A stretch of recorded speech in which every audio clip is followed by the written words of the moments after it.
bine că sunt doar un om, că povestea mea ca toate celelalte m-a născut, trăiesc și-am să mor.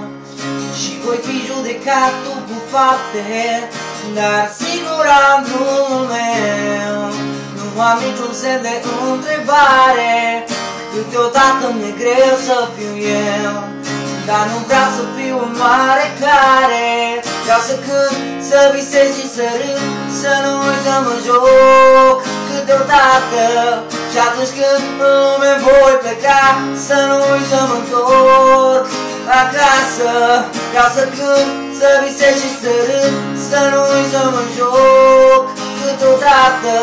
Și atunci când în lume voi pleca, să nu uit să mă întorc acasă.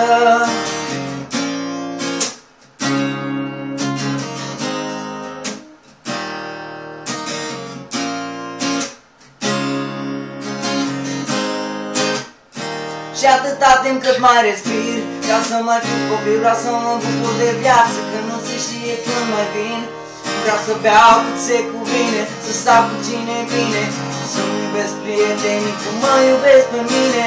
Vreau să gust din plăcere, să trec de durere, și că viața îi oferă doar celui care cere, doar celui care cere.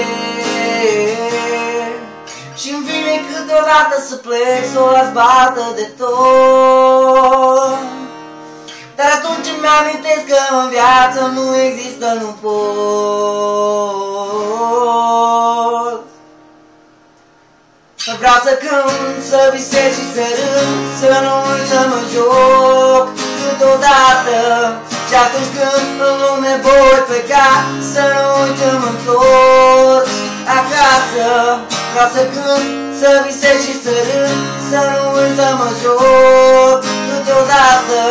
Și atunci când în lume voi pleca, să nu uit să mă întorc acasă.